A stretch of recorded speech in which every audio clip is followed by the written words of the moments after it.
Hey everybody. Um, in this video, we're going to be getting back into our flying AI, and specifically, I want to set up an avoidance system, much like you're seeing right here, how he's traveling to the different target points that we set up before, but now he's um, kind of avoiding these objects here. So if I hit stop, you'll see I only have target points around here. Um, and those are the points that he's actually traveling to.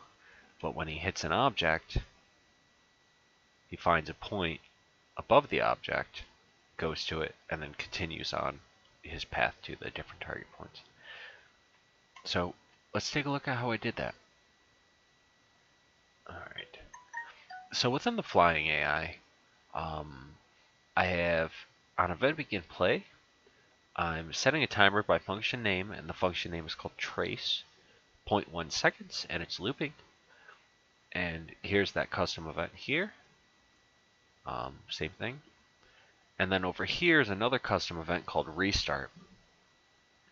And I'm setting just a simple Boolean value to false. And then I'm setting the timer again for this trace here. And you'll see why in a little bit. But go ahead and duplicate that, pop it in there, and then create your hit object Boolean variable over here. Alright, so on our trace event, off of branch, we're doing a hit object check, and then on false, I'm doing a box trace by channel, and this is just a basic arrow component. If you go in here, add component, and then select arrow, and then just move it so it's ahead of the character a bit. So the box trace will be pretty much coming from here. So wherever the ship is going, it'll hit something before it actually goes through it or and so on. So yeah, get world location. That's the start and the end. The box's actual size is 50 by 50 all across the board here. And then that's pretty much it for the box trace. And then we're just return value into a branch. And then on true, we're setting hit object to true. Now, the reason I'm not doing this is because I want to control when this is false. Because I'm using this variable to kind of guide other functions, essentially. And I'm not doing anything with this yet, so you don't even need to do the break hit resolve if you don't want to. Okay? So now up here, we have a ledge trace macro. So over here, you want to just create a new macro, call it ledge trace.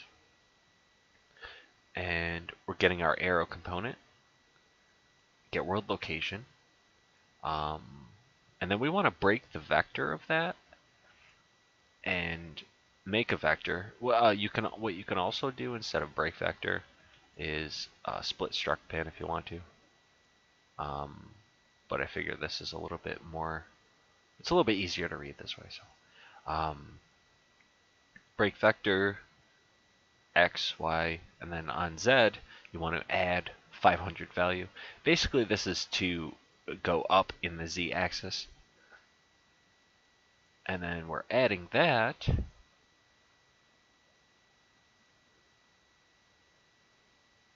Huh, okay. Then we're adding that to get actor rotation, which is the actual rotation of the flying AI. So it'll be essentially forward over here. Get forward vector. You could also get actor forward vector. That's another one that would work. Multiply that by 75. That's the distance from the starting point that it'll be going in, essentially. And then add those, and that would be your start. And then off your inputs here, you want a distance float here, start and end for your outputs, both vector and this float. And then follow this along. Basically what we're doing is we're subtracting again, the what we added here, we're basically subtracting that into our end. So if I go over here, that distance is 550, radius 75. 75 works based on the starting location. That's just kind of literally the radius of the sphere. I guess it would be more appropriately called a spill. But yeah. All right, and then we're doing a branch off of true, off the return value. We're clearing the trace function, which is this function right here. That's why we have a restart that actually sets this to false and restarts that. So it starts calling it again. And then this is just a custom variable off of the impact point. So you just right click, go to promote variable, call it ledge location. There it is right down there. And don't worry about that. Okay, so that is pretty much everything in our actual flying AI. If we hop over to our controller, there's a few custom events I want you guys to make first before we go through this.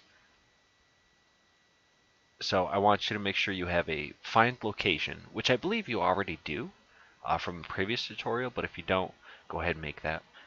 You just do right click, type in T and then period, add custom event, and just name them all. You want find location, you want stop, you want hit object, you want reset hit, reset find, play from start, and set actor location or rotation. And you also want to grab an event tick if you want to. Okay. All right. So on the hit object custom event, we want to do a branch, and then get our flying AI variable. I can't remember if we made that or not, but if we didn't, you want to go ahead and on event begin play, you want to get controlled pawn, cast to the flying AI, and set a flying variable so we can gain access to the variables in the character there. Okay, so get the hit object. On false, you want to call the find location custom event. On true, we want to do once, and then we want to reset hit. Just plug that custom event into there. We'll get into that in a minute. Stop, you want to call this custom event. Delay for just 1 second. And then this is our actual location variable. You should have this from the previous tutorial, but if you don't, it's just a basic vector. I just haven't named it yet. And then get your flying AI, ledge location, and then you want to add just like 100 to the z-axis, plug that in, and then call play from start. Okay. And then on event begin play, like I said, go ahead and cast to set that variable, set the timer by function name, and then you want that to be hit object. That'll be 0.01 and looping. 0.01 probably don't need it that often. I haven't really debugged, or I guess I shouldn't say debugged. I haven't really optimized this yet. I haven't gone through the code and seeing what I can or can't do. I haven't played with it much. I just kind of built the system, created the preview video, and now here I am just showing you how I did that preview. This code can be cleaned up quite a bit, and it will be once we move forward. This is just to kind of get you guys started, essentially. Alright, so now down here, we have, again, a do once. You want to find location plugged right into that do once, and then reset find, the second reset here, into your reset. Branch, we got our flying AI going into our target point. We want to go ahead and get the length of that. Grab our ID, equal to. So basically, this is saying the length, if this is equal to the length of our target point array. So again, our target point array is on the character here. So this is where we actually set each target point that it's going to be looking for. And also, if you guys didn't make that, just go ahead in your character, target point is the variable type, then click here, make it an array, and then make sure to make it public so you can access it outside. And that's a object reference. That's why it's blue. Blue is a good indicator of object reference. Okay. Um, and then after equal to, branch it. On true, you want to set the ID back to 0, call find location, and then call reset find, which again will reset this. Basically, it's calling this event again, so it can go through because it's now set to 0, so it can cycle through the false here. And the false, we're using that same target point array. We're getting this particular ID. So when this is 0, it gets the 0 ID from the target point, which would be the very first object in the array. Get actor location, and then we're setting our new var, which is the actual destination point that it sets the location to. And then, of course, we're adding 1 to that ID. So after it sets the location, it sets the ID to 1. So now it'll be getting the first instance in the array, which technically is the second, and so on. And then play from start. We'll go ahead and call this event. Okay, and we'll get into the timeline in a sec here. All right, now here, set actor location and rotation, another custom event. You want to set actor location, get controlled pawn, get controlled pawn, get actor location. You want to lerp the current actor's location to the new var location, which is B. Go ahead and create a float variable called alpha. Plug that in there. Plug it into our new location. And basically what this is doing, it's getting the current location of the ship. It's basically interpolating to the desired location of the ship, which is B. So this could be the ledge trace that we do, or it could be the next target point, depending on what stage the AI is in, essentially. And this alpha value is actually being controlled by a timeline above, which I'll show you in a second. So we're setting the actor location. And then over here, we have our flying AI again, getting the actor rotation. And we're interpolating the rotation between current and target, so it's a smooth rotation. Get actor location, find look at rotation. This is the start here, and the target, and that's our actual rotation. Event tick is just to get the delta time. You can, I believe, get the delta seconds. This is just kind of what I did, so it's up to you, whichever one you want to do. It's not calling anything, so it's not expensive. It's just kind of there for this. Interp speed 15, you can change this however you want it to be, how quickly you want your character to rotate. And then, of course, just a set actor rotation with your flying AI plugged into that. And basically, this is just going to be rotating the AI to whatever point it's going to be moving to. Essentially, that's all this is doing. And this is actually moving the AI to that point. And now the kind of the fuel that makes this all work here is this guy. So that play from start custom event, you want to plug into play from start. Stop, plug into stop. That alpha variable that you made, you want to set that right here. And then if we open this guy up, if you don't have that that float value, or that alpha value, I'm sorry, in the timeline, create a new float track, name it alpha, and then you want 2 points. So the first point you want to be at 0, 0. Second point you want like 50 and 100. The timeline works really weird. I'm not sure why it is as freaky as it is, but these values, for some crazy reason, are the values that work for me. And to get this curve, you could just highlight both of them, right click and choose auto, and that'll give you a nice curve in here. And the length, you want it 1 second, and make sure none of these are checked on. For some reason, I'm really not sure why it reacts the way it does. But these values work with a 1 second length. So feel free to play with this yourselves, but this is what I found that works cleanest. Okay, so event graph, again, you want to take that float value that you'll now have after creating the float track, plug it in here, and then on update, you want to be calling your set actor location rotation. On finished, you want to call find location. You want to call restart from the actual flying AI. And then I just went ahead and did this as a sequence instead of one after the other. Not quite sure why I did that. You don't really need to do that, but this is what I did. So, so here's the sequence. Just call reset find and reset hit. It might be just for clarity reasons. I'm not sure.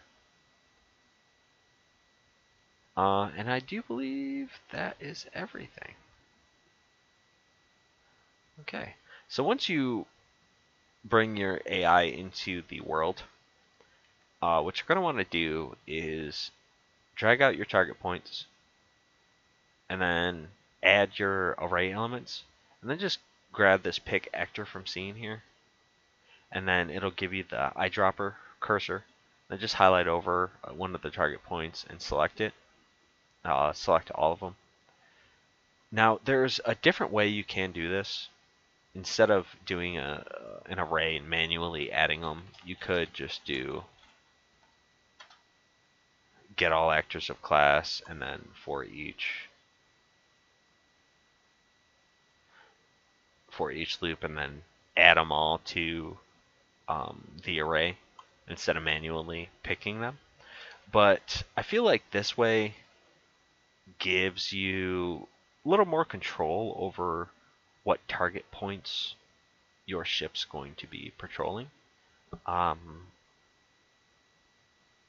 course, another thing you could do is just go ahead and create your own blueprint class for a target point, and then you can go ahead and do get all actors of class like I just showed, and then just all the specific actors. So you can create children of it for different types of AI if you wanted to. This way, this way you have a little bit more control over it. So I kind of like it. And once you get everything set up, put your obstacles in the way, and your guys should be moving along.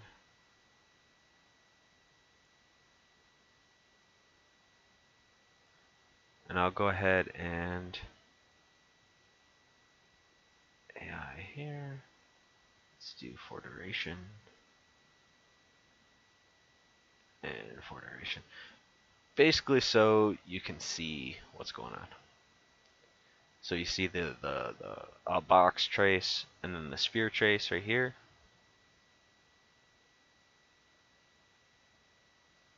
You see where it's hitting.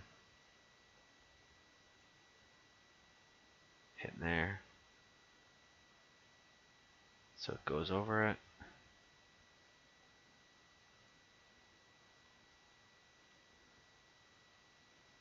You see there it hit it.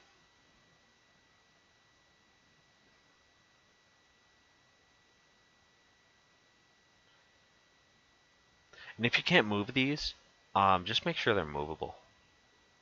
They'll be... Oh, it went right under it. There.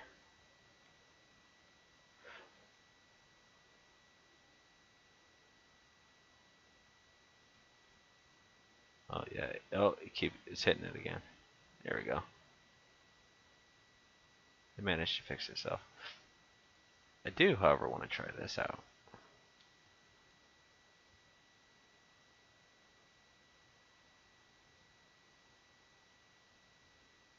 Interesting. Okay, so, it needs some adjustment. Like if the obstacle's too high, yeah. So it only goes to a certain height. So you could totally fix that up. So no matter what the height is, it'll always go up it. Set this to a crazy number so the trace is way up. It needs work. It needs a lot of work. But it's a good start. I just want to show you guys. So yeah, thanks for watching.